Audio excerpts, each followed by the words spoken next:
Food Hospital is back They're going to have to change Jack's eating habits quite a lot. to investigate the power of food, Pretty incredible to think that turmeric potentially can be cancer preventing. improve the nation's bowel health, Twin one, we're going to give you a low-fibre diet. This is where the poo race really starts. and help people get fighting fit. Pretty impressive, your beetroot juice. Does he have sort of very severe reactions to things? I'm quite shocked about the results, to be honest. The skin's actually broken down. It just goes to show changing your diet and removing the fibre has a profound effect. So the future's bright. Brand new Food Hospital, Wednesday at 8 on 4. Hello. This rather bleak episode of Taskmaster Class comes to you from the future. Hello, little Alex Horn. Hello, Greg Davis. That's right, for us, it's the year 2048. Let's be honest, it's been a tough couple of decades for everyone. Indeed, Greg. A few years back, society completely collapsed, which is a pain. But we thought it might be fun to see if the Taskmaster archives harboured any harbingers of the current state of anarchy. Yes, and it turns out there were loads of warning signs that historians cannot believe we ignored. A lot of them involved Noel Fielding, weirdly. There's one other detail. They had slightly longer. I don't know if that's fair or not. Oh. Why? Because Noel meddled with my timing system. Well, Wait, have you got proof of that? luckily, yes. Your clock's not moving. You press pause on it. I did You did not. press pause. That was not me. No, press pause on the clock. I absolutely did not.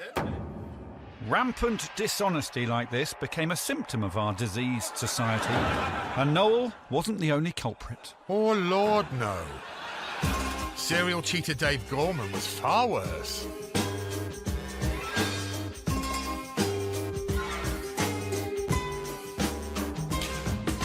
Frozen pea. Propel this pea the furthest distance. Your pea must land and remain on the red carpet. Any clues? I think it's on the grass. I can't see it on the carpet. Yeah, we could spend a lot of time looking for a pea. Centimetre. Is this centimetres, is it? Yes. Have you got a spare pea? It had to be that pea, I'm afraid. It's got to be that exact pea. I'm just going to go and have a sit down. Can I get you anything A pea? Not to use, just I quite like a pea. to compare it to? Or As a comparison, yeah, that'd be nice. And also, you know, I just like as a snack of frozen, I will get you a pea, but I will mark the pea. if you wouldn't mind. Okay. For you a pea, but I don't think you should eat it because I've sort of injected it with black ink. I do trust you, but I don't entirely trust you. Okay, no, that's fine. I'm gonna eat this one. You eating it? Yeah. Swallowed. Oh my God. It's wedged in the strings of the racket. It was there all along. Didn't come out.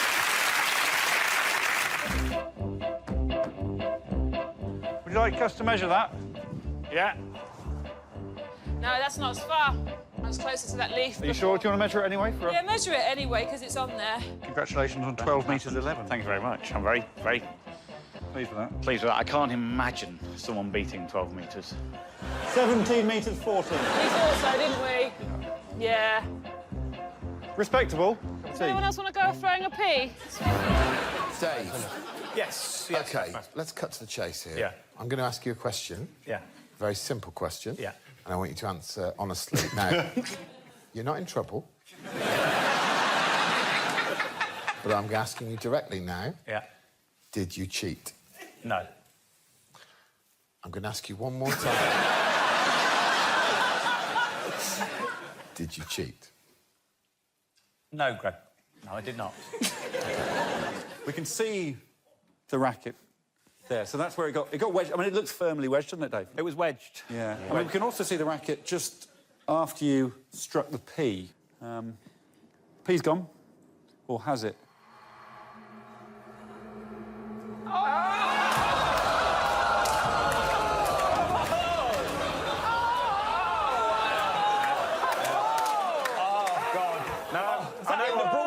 I know what's happened here. At some point, while trying to search for the pea, I was using the racket to sweep through the... Despite the fact that we always caught cheats because we filmed the tasks with lots of cameras to put on television, others still tried to deceive us. Here's Sian Gibson in a simple coloured ball catching task with her honest teammate Jo Thomas. There's one thing I could show you. It's just something I noticed after the final ball was propelled.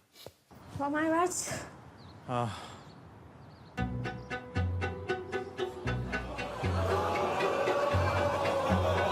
my God! It's waiting now. You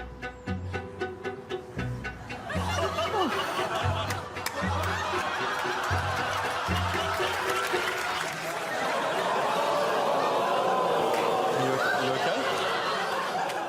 I feel like I've been stabbed in the back of all the people. In Taskmaster history, we have never forgiven cheating. Was it cheating? I'm afraid cheating is rewarded by disqualification, so... Not me, not Joe. I'm afraid so, and that's something you're going to have to live with. Mummy! When even Sian Gibson is cheating, it should have been self-evident that the world was heading to hell in a handcart. Still, that wasn't the one that hurt me the most. Yo, what the hell? Make an exercise ball touch Bernard. Bernard can't move. Who's Bernard? You may launch an exercise ball from behind the line, there, and may not touch any balls after each launch. Most balls actively involved in a successful launch wins. Your task ends when a ball touches Bernard or 15 minutes have elapsed. I hope Bernard's a puppy or something. I don't know who Bernard is. Who is Bernard? Ah! Oh, damn. Ah! It's a pretend man. Can you lie there on your side, like you're spooning, like your big spoon? Papa Spoon Alex. Okay, good, just stay like that.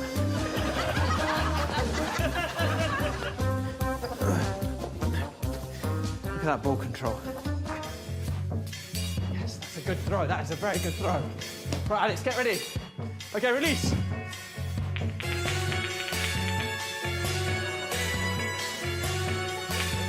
Yeah! Look at all those hits. Yeah. It's the planning for me.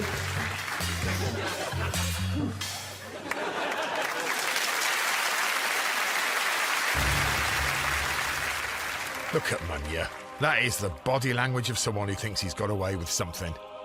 But Munya, as you saw, 15 balls, he laid them all out. It was wonderful. Do you want to see it one more time? Yeah, I do. Incredible.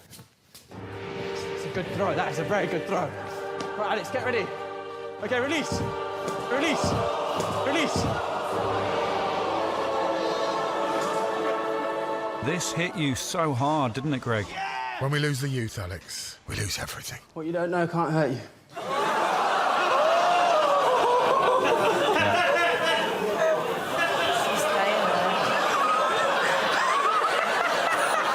Oh, God.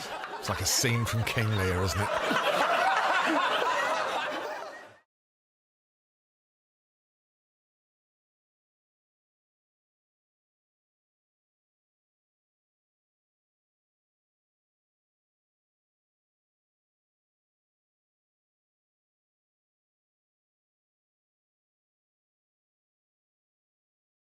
I'm done by 5. Go home. Have a glass of wine.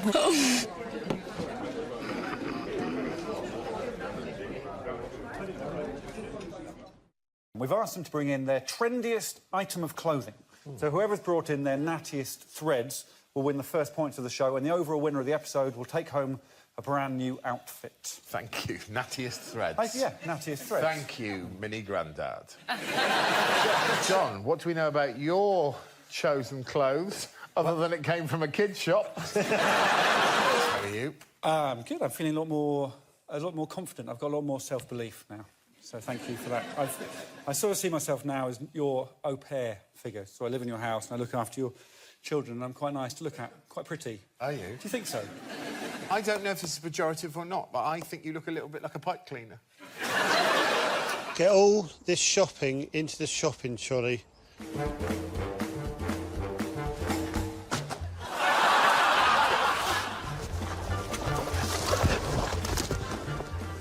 There's a bridge there. Shit. There's a bridge there as well. Would have seemed totally spontaneous without you informing us you hadn't seen 2 bridges. I always thought I was cool under pressure until this series. I think if you watch me closely throughout... As I have been. Then you know that I make rash and awful decisions that I feel the need to stick by forever. Like, I'll never go back, even though the decision was terrible. I mean, Doc did get the job done, right? He finished in 4 minutes and 24 seconds, which is almost twice as long as Catherine. But, dude, how did I not see the bridges? That's what... Did you call me dude? No one has ever called me dude. I'm deeply troubled by the clip. Sometimes you don't see bridges. Well, folks, what we've learnt is, no matter what you've done, how long you've lived, or who you know, sometimes you just can't see bridges. John, what is your important document? My certificate to say that I am a Guinness World Record holder. Wow! Shit. And what do you hold the world record in? The highest ever stand-up comedy gig. On a mountain? I did a gig on a plane. I think some people do genuine things to get in the Guinness World Records. I don't think that's a genuine record. Well, that's my honest opinion. Shots fired. I can't believe we're believing that Joe Wilkinson is married and I'm getting shit. I can fit a pound coin through my front 2 teeth. Yeah? Not that way, that way out. That's so you don't get stolen from supermarkets.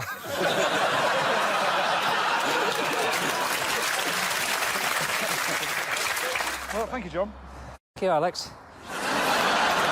Team 1, Dot, Catherine and Joe scored 5 minutes and 49 seconds. Oh. Doesn't sound good. I've got a figure in my head of about 5 minutes and 20 seconds. Yeah, because you probably internally timed it, you freak. John also called the cat a dick, and then he called me a dick, just so you know. Welcome back to Taskmaster, where 4 comedians and Richard Osman, 4 comics and 1 television presenter / producer, fact finder Richard Osman, and quiz show co-host Richard Osman, and frequent guest presenter Richard Osman, and television personality Richard Osman. Richard was the only one who didn't know any nursery rhymes off the top of his head. Why don't you know any nursery rhymes? You were born at 32, weren't you? And I really liked Catherine taking control. Sort of sounded like a crazy toddler on Too Many Sweets. We needed that. We needed that. You know what? I felt bossy on this task. I didn't like it, but I could feel that time was getting away from us. And the boys were so logical and frustrated that there were no fittings, nothing fit. Maybe Dot was logical. I mean, I just heard you go, we need to make it higher, and everyone totally ignored it. I think we were a bit disjointed as a team. We needed Catherine to tell us what to do, basically. Yeah. But you know what? It looked like you could build something, but you genuinely had to use gaffer tape and a bossy bitch. Yeah. Do you want to see how grumpy Joe got? Did Joe not enjoy the task? We've isolated They Joe. didn't have the right screws. This is Joe. This is going to be horseshit, isn't it? I cannot tell you how disappointed I am with this. Wait, this is nonsense, isn't it? It's some metal, some plastic, Maybe and a this cloth. This could be This could be horseshit. I'm really. I don't know if I'm sort of the only one who thinks this isn't anything.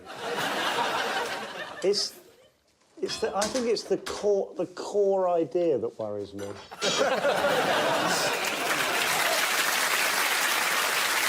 We've got Catherine fizzing with ideas. I just assumed when you played that first clip that you cut out how genuinely pissed off Joe was. I got so angry. In the first second, she said everything was horseshit. I said that for about 7 minutes. I would have given them 5 full points each, but I'm not going to because Joe was a burden. I have been called that before. we've learnt if you want the normally brilliant Richard Osman to do badly, invite his children to the audience. And if you want Joe Wilkinson to do badly, just watch any episode. And there's two people, surprisingly, in first and second. They are Catherine Ryan and then John Richardson. There's 4 points separating them. The rest aren't that far behind. So, yeah. So it literally is anyone's game? No. Apart from Joe's? Yes. I've had a lovely day. So far this series, Catherine is in the lead, but both Richard and John aren't far behind her. Tonight, it's the penultimate episode, and because I'm in charge of the scoring, this golden trophy is still everyone's to play for. Everyone's, except Joe's.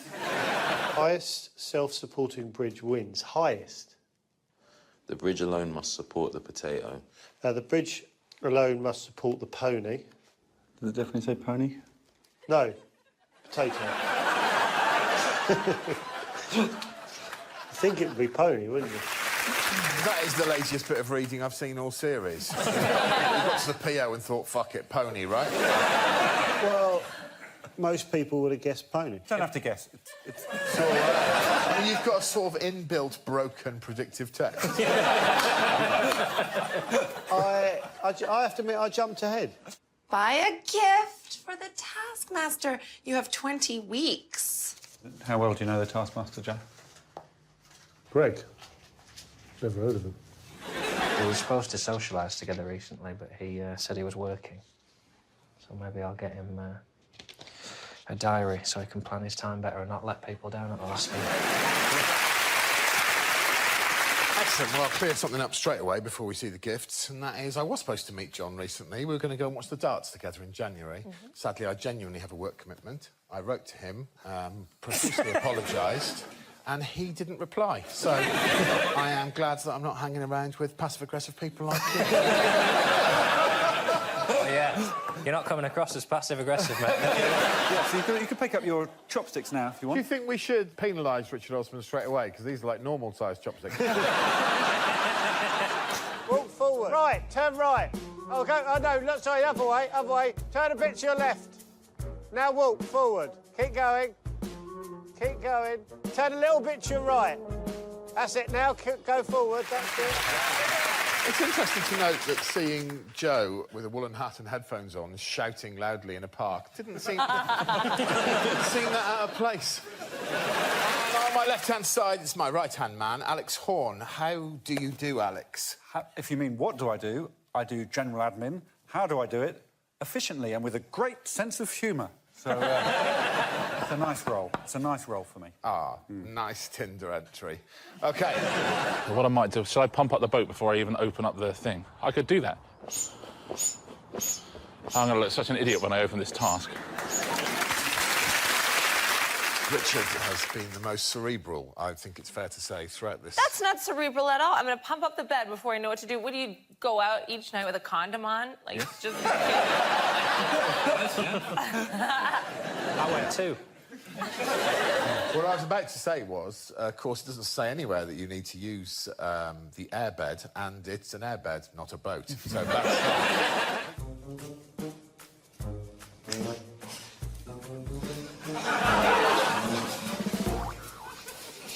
Well, I'll measure it from the distance from the grass, first of all.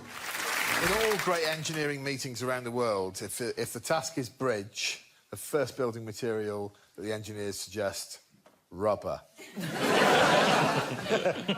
Well, I don't know if you know about this, but I have an education in urban and city planning. Oh. And I learned about triangles. You've got bad A-levels too, right? Yeah. Me too. You know I when you just lost feel that like... task, Catherine? You lost it in that moment where you said, people aren't ready for how smart I really am. And what have we learnt today? Well, we've learnt that life can be cruel. One day you're a happily married sporting hero, and the next you're a lonely potato-throwing cheat. With no future. Put on a pair of food handling gloves, eat a whole banana, correctly put on a tie, and clap as many times as possible. All tasks must be completed within 100 seconds. Most claps wins. I sense an objection coming from Catherine. What the... Thank you. Great reading. No, I didn't listen to the last bit because this is an example of the type of top-down misogyny that keeps people like me losing. I don't know how to react to that. Shut up! I'll tell you that. Do you not know how to put a tie on? Is that... No! Let's all put on a tampon, and then we'll see. OK, this is John's. Do you want to explain what it is, John? Yes, it's a 3D printout of me. Whoa! We do have it here. Cool. Oh! Man. Yeah, the actual thing's incredible. Actual size. This is exactly what it looks like if John's standing next to me. Oh! Why do you keep knocking me down? 2 nursery rhyme videos left to see. One from an actual rapper, one from an actual ridiculous man. Here's Joe Wilkinson. Oh, Joe, it's going to be shit, innit, man? Yeah. There's a danger if I'm too close to the water, people will think I'm a vole and have me destroyed. And not humanely. Yeah. You're a weird man.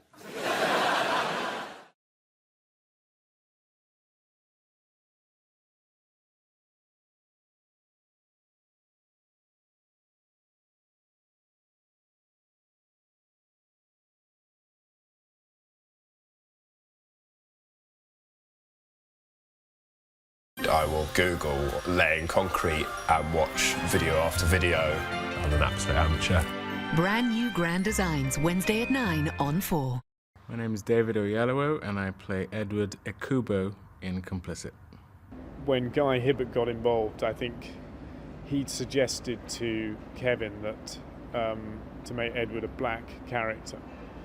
And I think with that in mind, probably had David in his head because he just worked with him. So when I got involved, you know, David was already being talked about. What I love about the script that Guy has written is he's written a very well-rounded human being when it comes to Edward, and I find that when that is the case, your major source material, the way to tell a really good script is that your major source material is the script itself. And I've actually found that, you know, even though I have done a bunch of research with regards to it, the script is so strong that it sort of holds with everything I've read elsewhere.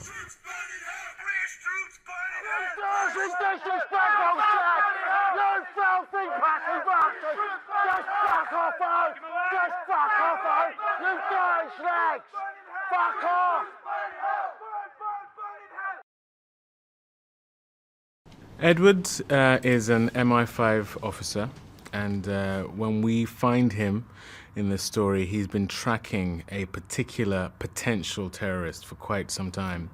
And he has developed a borderline obsession with this guy. And his notions about him, about this potential terrorist, seem to be coming to the fore. They seem to be coming true. It also coincides with a time where it's looking like MI5 are going to extricate Edward from this case. So there's a ticking clock going, both within MI5 and with a potential attack by this terrorist. Who was Willie's interrogator? I don't have his name. Can you get it for me, because I need to speak to him? We should speak to London first. I just want to set up a meeting. Well, it's easier if we do everything through the embassy. Yeah, but I don't want to get mired in bureaucracy. Things have to be done properly. I wouldn't think of doing them improperly. Of course not, I wasn't implying that. I'll speak to London as soon as I get back. They'll take it straight to the Home Office. From Edward's point of view, he's constantly coming up against people who have guidelines, rules, all sorts of things which actually take away their own personal autonomy and authority. In terms of obstacles that Edward faces, they are not just of a terrorist nature. I mean, Judith, played by Monica Dolan in this, poses a huge obstacle. She's, you know, his high-up boss at MI5, and she also represents that that thing that brings him out in hives, which is white, upper middle class, educated power. I understand your frustration. And prioritising is a ghastly word. It's absolutely the worst part of our work, but it has to be done. I just feel like the resources would have been made available to me here in the MI6 if I was being believed. Since Edward would have come to work for G Branch, she would have had records of him and been aware of him, aware that he's a bit of a loner, perhaps. And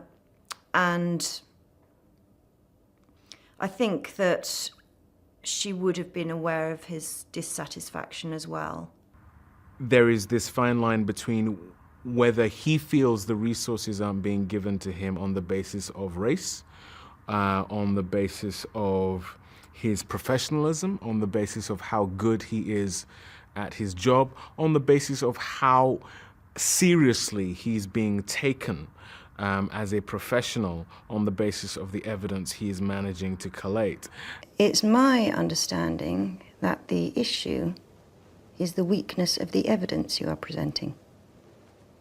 Except this has happened to me before. What has? My judgment being questioned. On what occasion? It's just something I've been aware of. A desire and a need to prove himself, at times, arguably takes over. There is a debate as to whether it is selfless or selfish at any given moment. You know, wanting the resources, wanting the respect, wanting the attention that he feels what he's doing deserves. Is that entirely a selfless act, which I think it starts out as? What point does that segue into a selfish act of wanting to be recognized for being good at what he does? Again, that's part of the tension and part of the drama in the film. Lucy, it's Edward. I need a favor. Can you find me the name and number of the man from the State Security Service who interrogated Waleed? Don't you think this should go through Thomas? I need you to find out in such a way that the embassy here won't know. This should go through Thomas. Right now, they're putting a block on everything, and I need to speak to him as soon as possible. But do you realise what you're asking me to do? Lucy, please. Incomplicit Lucy, who is also an MI5 officer, represents, I guess, the fact that at MI5 there is someone who he can reach out to. There is someone there who he can relate to, and that is not the case almost entirely elsewhere. And that relationship is arguably one of convenience. Edward is recently separated from his wife. He has a daughter, and in my mind, partly why his marriage is broken down is because of this obsessive quality. It's just presenting a very difficult truth about the world we now live in. And I think what Guy Hibbert has managed to do fantastically well is to not cajole the audience into which stance they should take. I think it's a genuine conundrum, and that's one of the great things for me in terms of playing the role, is that it is not clear. It is not, at any given moment, he's having to make choices that have huge ramifications for Great Britain as a whole, in the sense that there is this potential attack, for himself professionally, in that the choices he's making will have ramifications for him, and for MI5 as an institution. You know, if he makes the wrong decision, that is a black mark on an institution that is already black-eyed from Guantanamo. So that I would say, rather than it being a film that sets out to deliver answers, it's a film that sets out to present some very tough questions.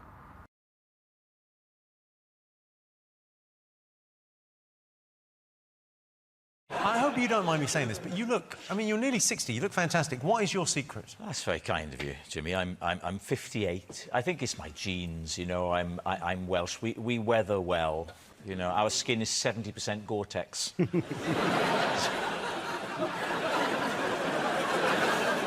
You change, of course, as you get older. Things become more significant. I used to do a little thing, as you know, a small man in a box, where I would go... And it was a lot of fun. I mean, it is good. Shall I do it again? Yeah, I mean, definitely do it again. I mean, it's incredible.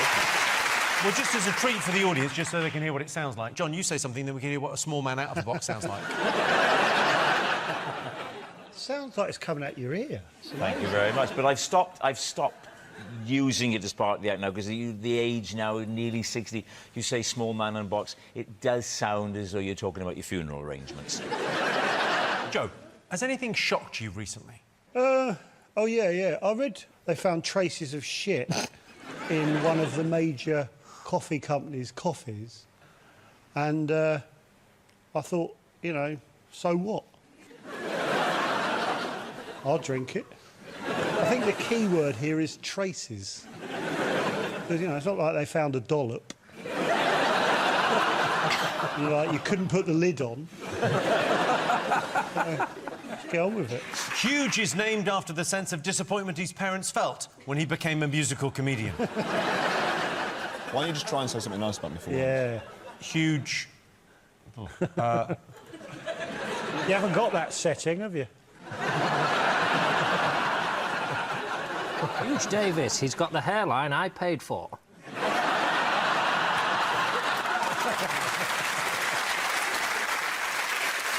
Susie Dent is exceedingly well-read, unlike her books, which are dog shit.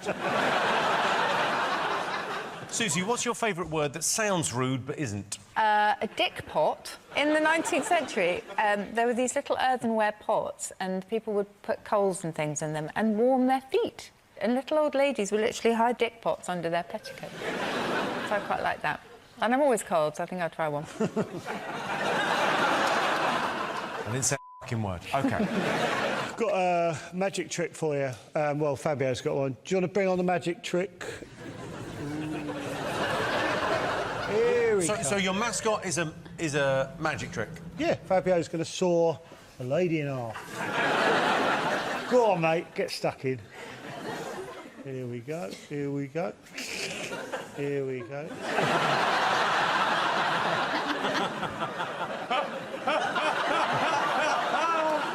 Not giving it away, mate. You're a f***ing moron. No,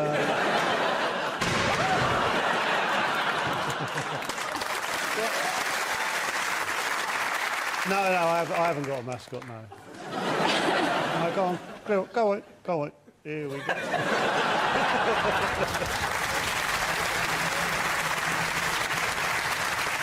Lucy, what have you got? A 6. 6, OK. John? A 7. Ah. OK. Well, Joe, what is your... I've actually gone for video. Lucy, your 6? Dinner. Now, are you saying that instead of lunch? What time would you eat that meal?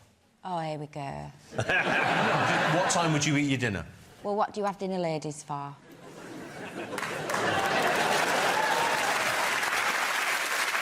I could talk like Roger until the cows come home. It's not very difficult to... I'm doing Roger Moore.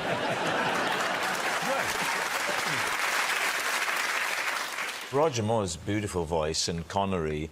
As he got older, of course, it got a lot deeper and like that, so you can't quite understand what he's saying. You just know it's Sean Connery. Everybody loses mobility around the mouth. So Michael Caine went from up there like that in the 1960s, you're only supposed to blow the bloody doors off, to Moore, recently the voice has gone right down to the back of the throat. Very, very emotional. And very, very slow. So you don't know if he's going to get to the end of the sentence, let alone the picture. Amazing. feel so northern when I talk to you. I don't feel northern with anyone else. Because I don't think you understand what I'm saying. You look at me really confused. That's pity. It does, you do really put in... You unsettle me. You're unsettling. You, Lucy, are a very good judge of character. He is unsettling, isn't he? Yes, it's not just you, Lucy. I think you lost weight as well. You look more unsettling. You've lost weight. You kind of got that Elvis 1968 comeback special. You kind of look like when they take Neo out of the Matrix, and then it's his real body. Yeah. It looks like you come out the slime. You got the body of a matador. I think the show's broken. What's going on? Normally I say mean things to them. So there's been... This is wonderful. Yeah. F*** off, Jimmy.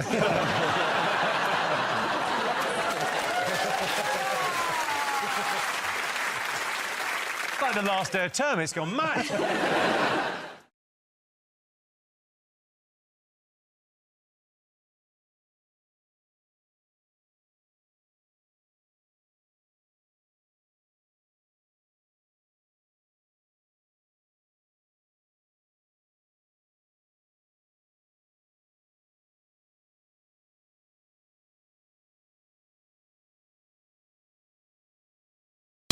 It would be an honor.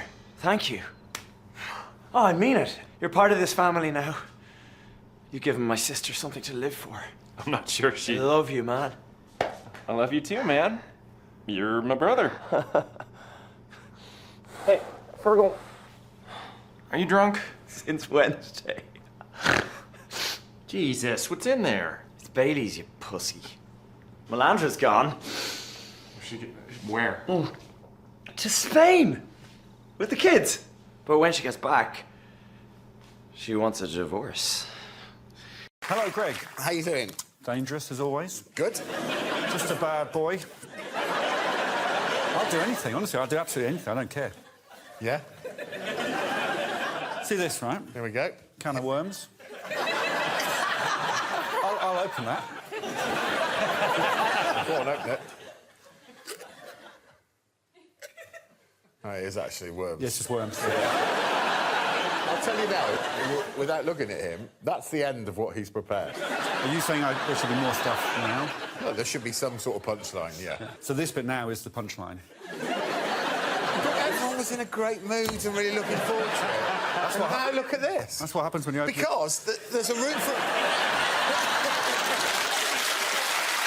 And for this episode, you've asked them to bring in something pretty important. It's this. The most glorious thing that sounds a bit like Greg Davis if you mumble it. Hi, Greg. We are contrasting physical characters. We are. In what regard?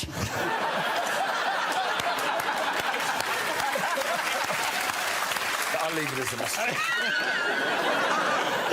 What have you brought in? I went for Eggs Benedict. Can you say it again? Eggs Benedict. Are you saying Eggs Benedict? I am. Sophie. I've met your aunt and uncle. Pam and Willie. She was Miss Wem in 1962. And she was saying, oh, I've got this. He's on telly. He's my nephew. Yeah. He's tall. It took us ages, but we got there. Do you know what's genuinely fascinating about this? Yeah. Is I know very well who my aunties and uncles are, and they are not Pam and Willie. I can't believe that. They've been telling a lot of fibs. Yeah, they're lying, all right. What have you brought in? Egg babies. Greg Davies. Will you mumble it for me? Egg babies. Yes? Egg babies. Hoopla Gary, before he crosses the finish line. Your time is doubled every time one of your limbs gets wet. Fastest wins. Your time starts now. Is this Gary? I don't know. Oh, here we go.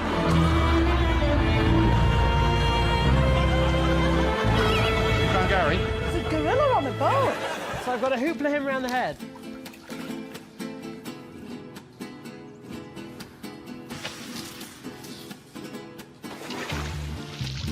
No. Tricky, isn't it? Oh, God. You've only got one hoop left.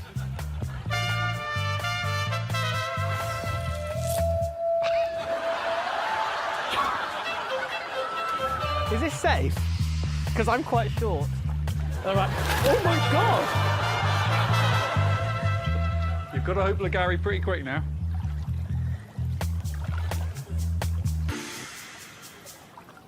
Come on, Gary.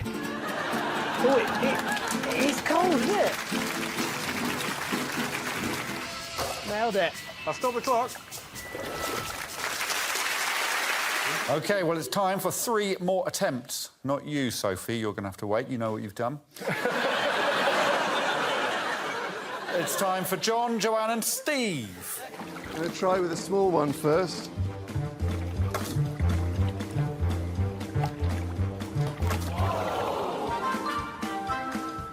Oh! Skimmed. Gary! OK.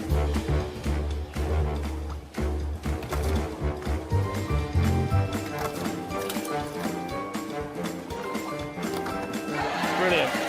The wind isn't great now. Yes! Alex, I'm running out of things! There we go. You did quite well. Now, that tells me that there's a reason why Sophie's been left.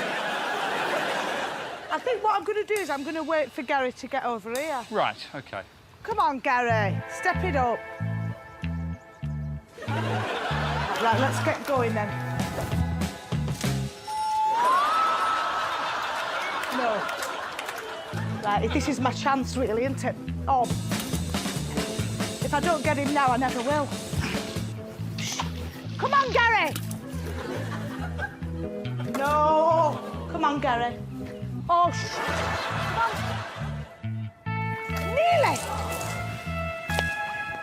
It's not gone well. Well, you've got about 10 seconds. Well, how? I don't want to... I can't get a limb wet. I just get one limb. Just one.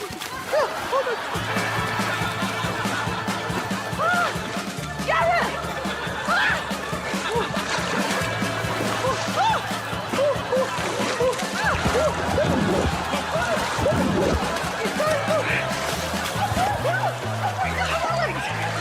Are you all right? Get me out! I'll get you out a bit.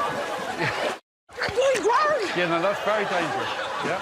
I think I got carried away. Yeah. Who's that? Are you out? It's like quicksand in the middle. Oh, my God. Yeah, you have to check on your limbs. I think this arm's quite... Oh, no, it's wet as well. Is that Gary? No, that's the scarecrow and some waders. Keep you dry. Oh, yeah. One walk back as well.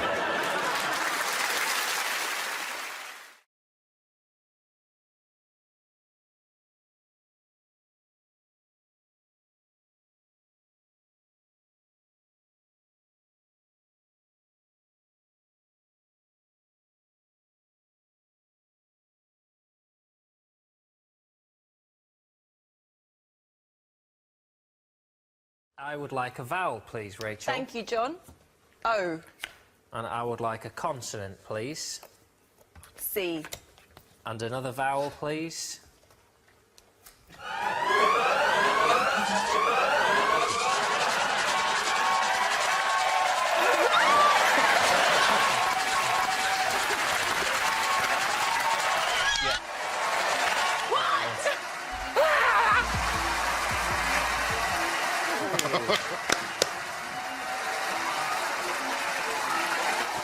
Wow. Yes! Well, well, well. Thank you. Thank you. Cheers. Thank you. Thank you very much.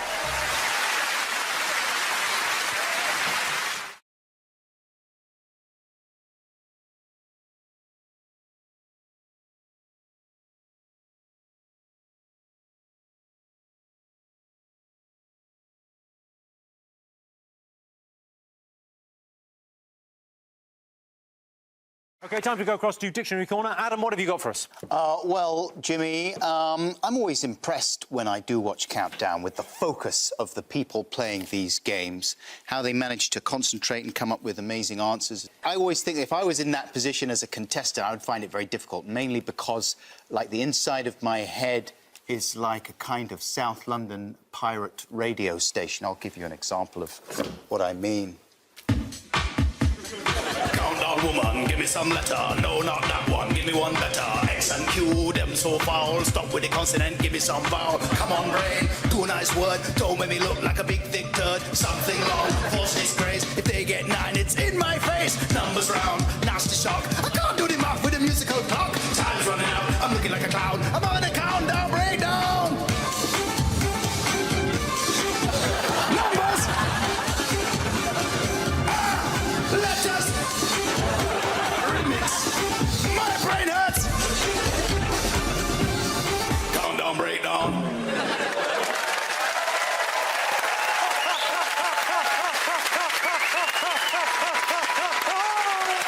Adam Buxton, everyone. He doesn't work here anymore, but he keeps on showing up. Please welcome Joe Wilkinson.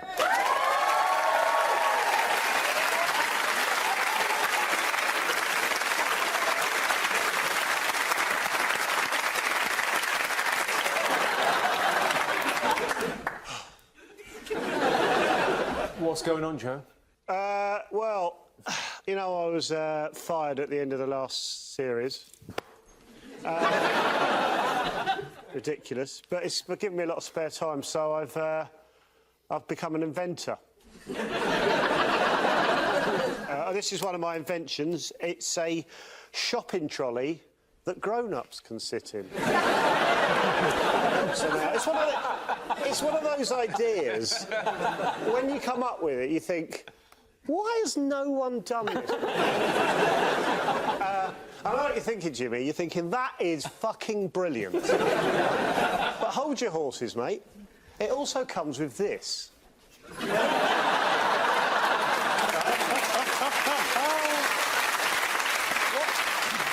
What this allows you to do, it allows you to let other customers know that even if they're just buying a pint of milk, they still can't go in front of you. Piss off, mate!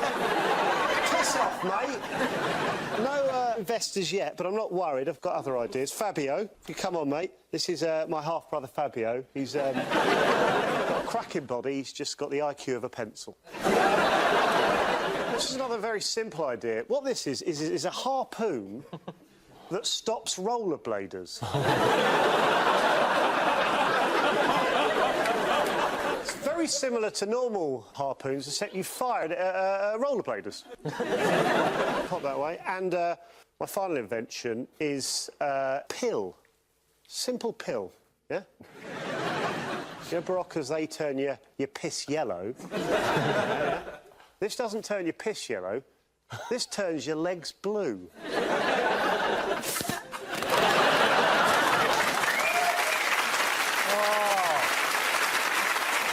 Rachel, we know you're good at numbers. What are some things you're really bad at? The worst thing for me is my singing.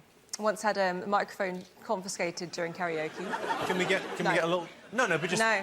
but just a little bit. I've got a cot. When the baby was born, I got a cot that you press a button and it listens for when she cries, and when she cries, it kind of shushes her and escalates up 4 levels. And I was singing her a lullaby once, and it started because it thought she was crying. Can we get a little bit? No, but I want to hear something. I need to. You can't just say I'm a bad singer and then just leave us. Can't you just? You give her a feed line, Jimmy. Duet. Well, I've got a beautiful voice. No, I don't believe you've got a good voice. I think. No way. What do you mean I haven't got? Why are you saying I don't have a good voice? Where it began, I can't begin to know it. Oh, you sing like a wanker. You came in so fast, like you've been waiting all night. Yeah, you went, I can see it. Do another one, all right. I mean, name a tune. I'm just trying to think of a song I know all the way through. Moon River, yeah. Can't do Moon River, you tosser.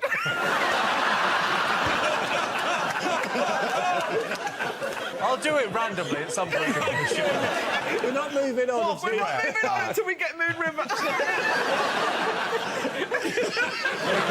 If I don't look at them, I think I can do You're it. about to do it. Come on, you can do it. We believe in you. Jimmy, you've got to just go for it. Well, that's not helping. Don't look, and I think we've got a real shot at this. I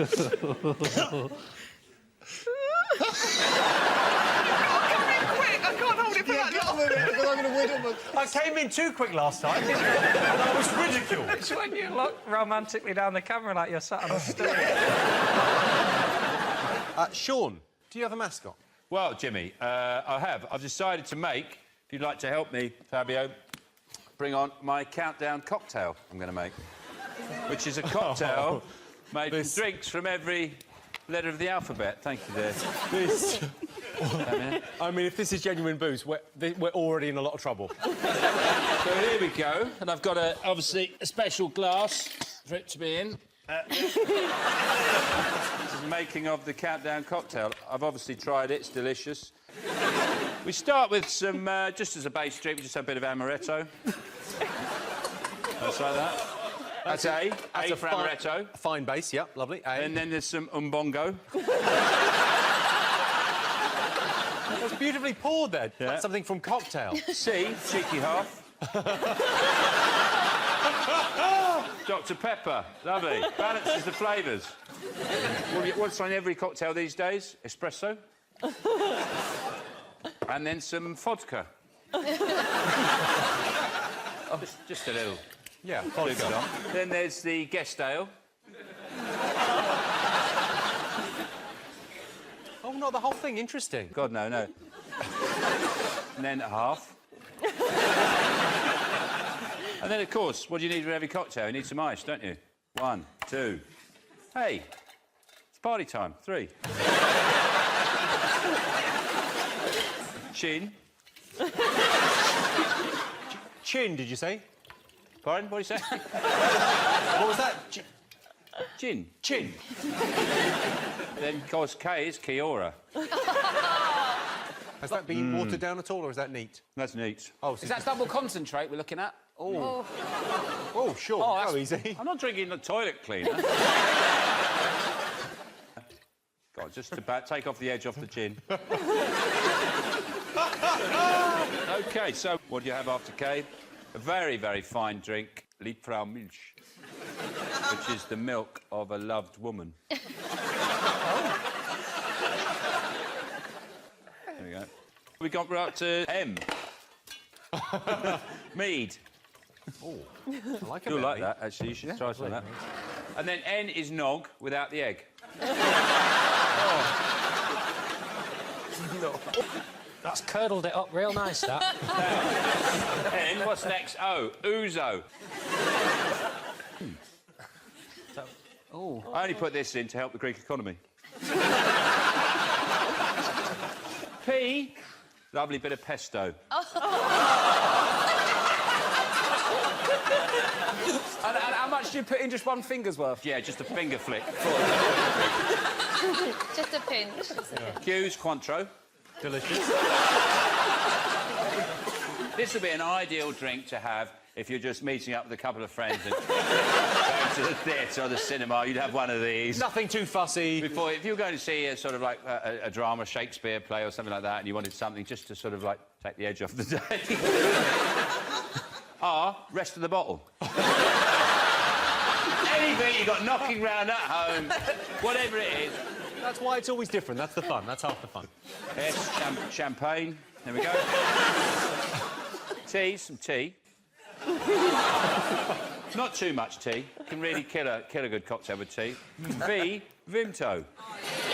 Again, creates a lot of balance. And colour don't change, does it? W, I think no cocktail, no countdown cocktails satisfied without a couple of whelks in it. X is X.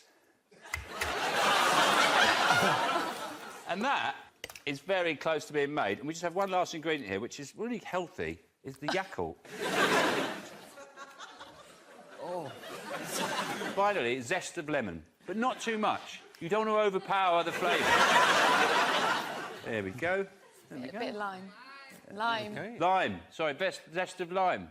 Oh, the whole thing's wasted. I'll forget it. Move on. No. I forgot to put the U. Umbrella. Then you just have a straw. Oh, mate. Oh, there's I two think whelks in there. You could do with a little bit more tea. I kind of want to try it. Would you like to try it? Just Yeah, come try can I- some. I've can got I- some straws here. Please do. You need a That's knife the and spirit. fork.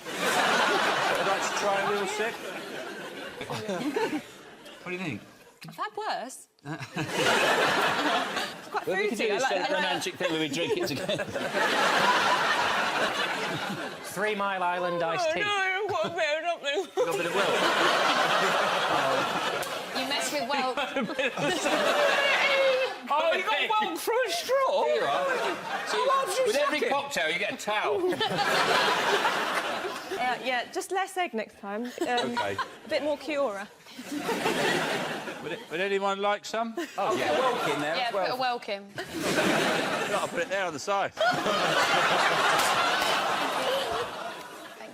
Just, if any of that goes on me, this is over. It's not your worst nightmare, isn't it, John? End of that whelk looks like an anus that's been done up on time tube. It's just retired from the porn industry. Sean's cocktail, everyone.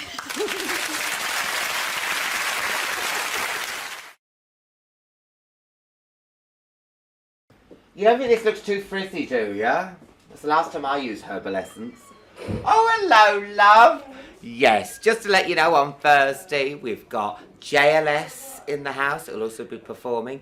Bette Midler and Johnny Vegas, all the way from Benidorm to talk to me on my sofa. So you can't miss it. 10 o'clock, Channel 4 Thursday. Right. Is that nice? It's taking years off me. Looks like a scourer.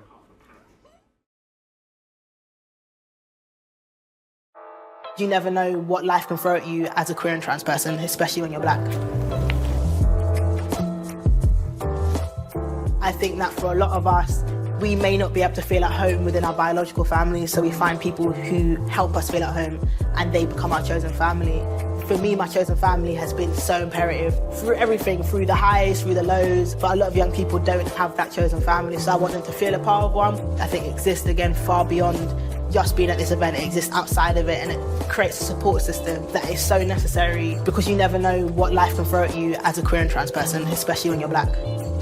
I really like what Exist Loudly is doing. It's basically like acting as a safe haven for young black queers, which is very needed right now. My name is Tanya Compass. I am the founder of Exist Loudly, youth worker, and I just do bits on social media as well. I didn't realise how many people would oppose spaces that centre queer and trans black young people. Exist Loudly is an organisation that works with queer black young people, and we support them through spaces of joy and community.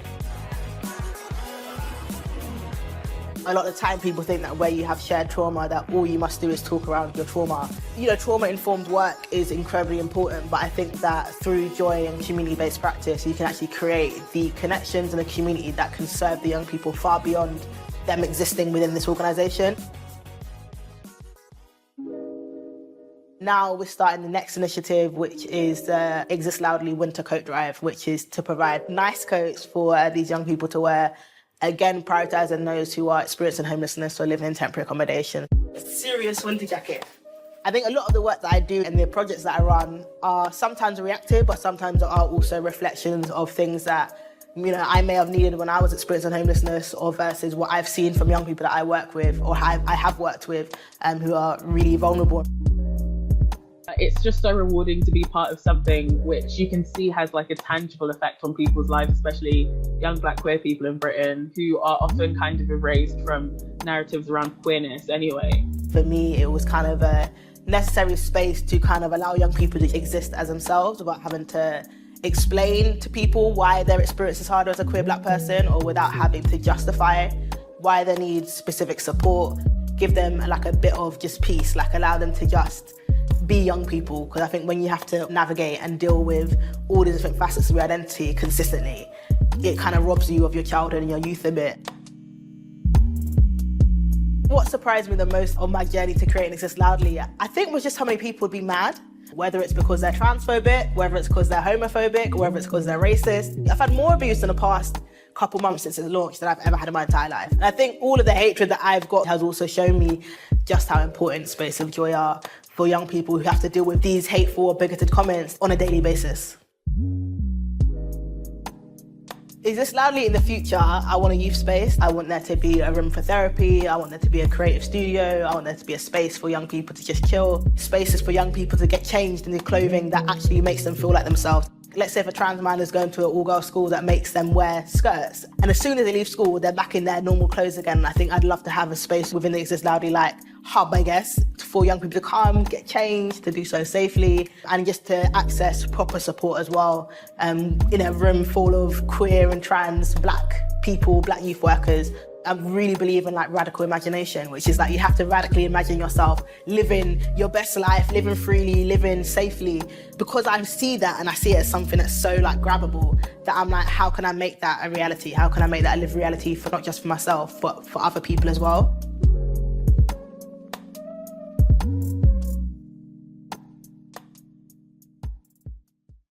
Anyone with a disability doesn't like having people stare at them. What you're looking at, I'm just a normal person. To coincide with the series' 10th anniversary, we join up once more with 6 children, born to be different. You're not 13, are you? Yes. And while their journey into adolescence is a familiar one, Like Spanish boys in house. it is not without its own unique challenges. We're trying to make the decisions that are best for our family, but with William at the centre of it. She still loves life, so why shouldn't children like that be here? I want to get a Rio, and it would be great if I got a medal at all. Born to be Different, Thursday at 9 on 4. John. Hello. What's your greatest achievement? I'd say my greatest achievement is probably getting married. Since, you know, I think it's easy to make someone like you. That's why people have affairs, isn't it? It's easy to look attractive once a fortnight in a hotel. Are you having an affair, John? Because that was a very specific notion of how affairs might work. And also, if you were to have an affair, I would imagine it would be quite tightly scheduled. Well, you've got to have a schedule if you're having an affair. You can't Is it just... schedule or schedule? Oh. He said schedule. You What let did that I go? say? Schedule? You said schedule. Is schedule right? I don't know. I don't give a shit. You can't just have an affair willy-nilly, can you? You can't just, oh, I'll maybe pop round and do you in a bit. Or I'll do you at the greengrocers. You have to book a room. By the way, do you?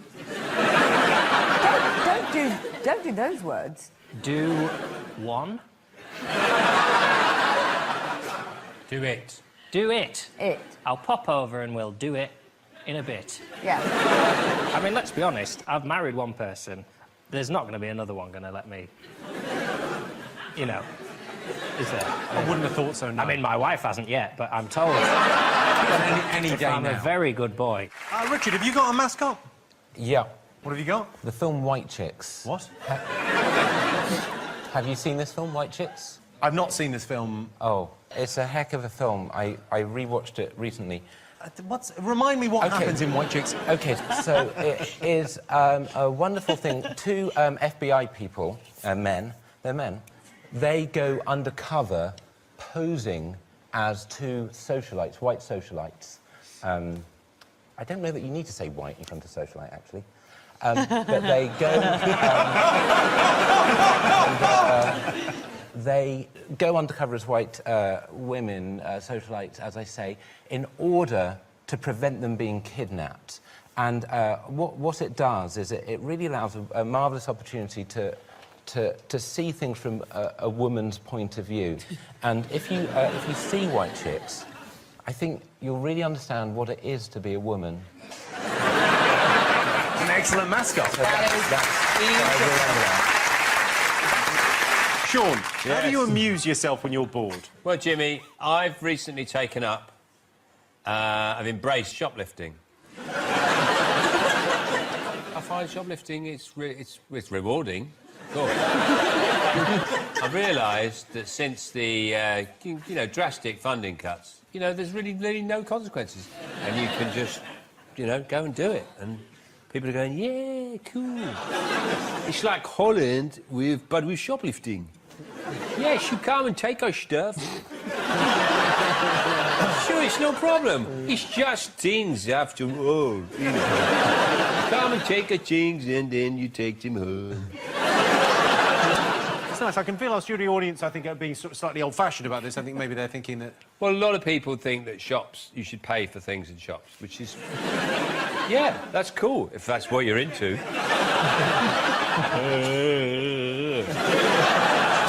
My mascot is just down here, so, Lil Dicky, if you wouldn't mind covering for me for Well, 2 seconds. You've got the small talk guy right here. Yeah, just... like, banter away with some of your witty anecdotes. Yes, White Chit starts with the two undercover FBI people posing as Mexicans, and they do some wonderfully sensitive material at the start. But the Done now, Richard. It's all fine.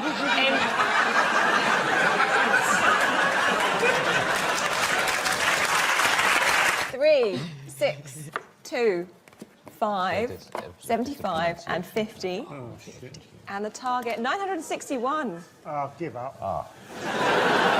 Mate. OK, your time starts now. Mate.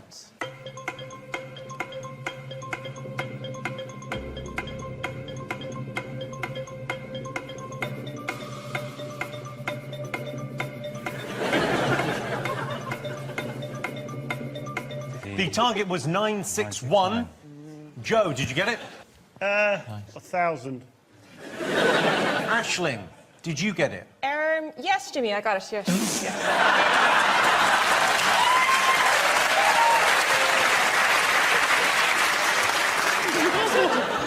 So you got, 9... The clue really would be the number that's written up there. Yes! She's only bloody gone and done it!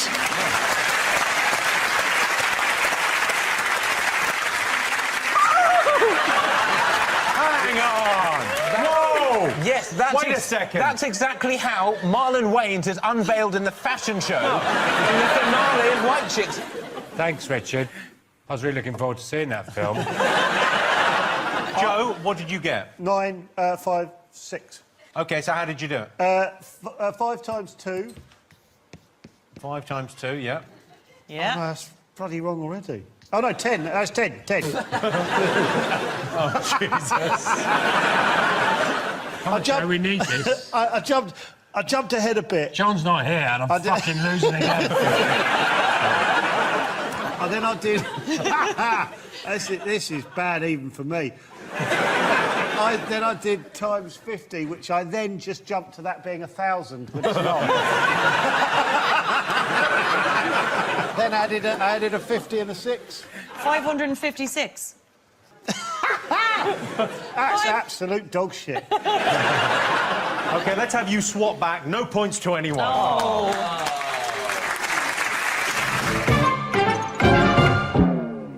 OK, so the target was 666. Joe, did you get it? 663. Oh, pretty good, pretty close. John, did you get it? I think I got 667. How did you get 667? 100 plus 25. 100 plus 25. Times by 5. Times 5 is 625. Add 50. 675. And minus 8. Yeah, gets you to 1 away, 667. Don't clap him. 7 points to John.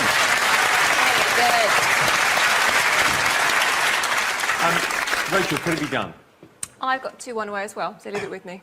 What's wrong? I'm still working on it. But it's your full-time job. I know. We're going to come back to you Okay. in a bit, Okay. but I just want everyone to know that you've let us know. Did you want the answer? To the maths. question from way earlier. Yeah. I'm sort of a little bit of a stickler for... I like to get it within 30 seconds. I've heard, yeah, we all know Caroline.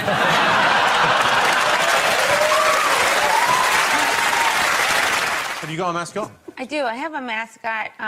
Well, it's like clearly a very stressful time You know, we have got Trump, and you guys are trying to figure out what you have. And a lot of people have been getting emotional support animals. It's a good idea, yeah. Which I decided to do as well, but I was a little behind on the trend, so a lot of the good animals were gone. All the dogs were taken. Oh. You couldn't get a dog. They needed them for blind people. And so I have my emotional support animal with me here today. It's a man. His name is... So I got a tarantula. His name is emotional David. support Oh, he's touching it with his hands. Oh, I mean, I will pay you £100 to put that on John's face. Yeah. Oh, fuck that.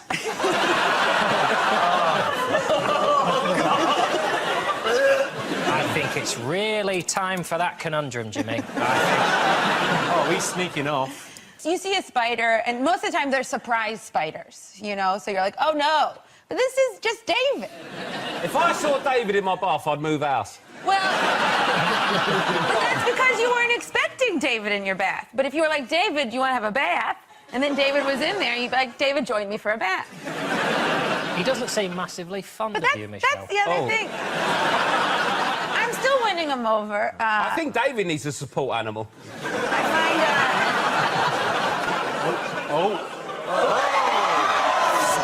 Hands off.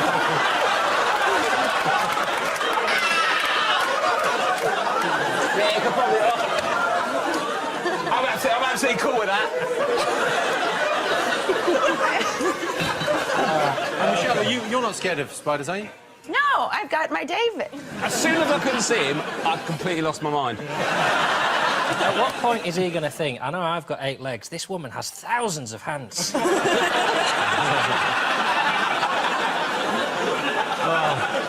Step off one, there's another one right there. I know he's relaxing you, and that's what the emotional support animal's for. I sense that it's maybe putting Rob and John off a little bit. Dawn started rocking. But I didn't jump on my chair. Do you want to hold him, Chuck? No, fucking no. Rachel, you must get recognised by your fans all the time. Do you ever wish you could sort of fly under the radar? My favourite time of the year is when I just get to go skiing and you haven't got to do your hair and makeup, you haven't got to have all that awkwardness. Just put your helmet on, put your snood on, no makeup, it's great. And actually, I've brought my skiing stuff with me, actually, if I just make myself more comfortable. I'm pretty sure I would recognise you in skiing gear. So I've got a beard and Viking horns. And this is kind of my look. So much more comfortable, and it's warm. And you just don't have to have that awkward social, like, is that you, is it not, how's Jimmy? That kind of thing. That's a challenging wank.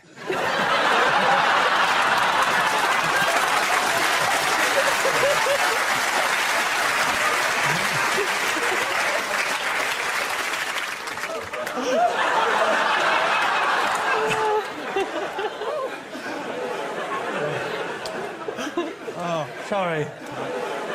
Sean, biggest achievement in life? Well, I think the money I embezzled from the RLLI.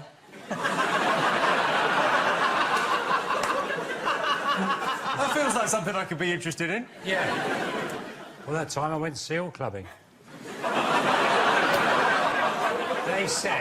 They actually said that they'd never seen anything like it. They said it was like a trolley dash. They said that, did they? Yeah. I had 2 hammers, hobnail boots. I was doing 4 at once. 4. My greatest achievement must be rectum of the year. Not rear of the year, no. No, it's different, yeah. This is rear of the year with the gloves off. I knew I'd won when I heard 3 of the judges throwing up behind me. I thought, I've got this in the bag. Sure. I beat Fern Cotton. Let me tell you, hers is pretty messed up. Stop speaking. And then, of course, that got me through to the Worlds. I went to the World Finals in Cancun. I thought I was going to win. I thought I'm going to win this. But then Diego Maradona beat me. When he bent over, set the sprinklers off.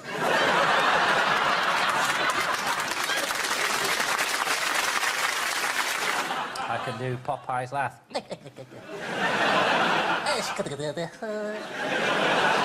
Quite specialist. I can do a clown's car horn. Go on.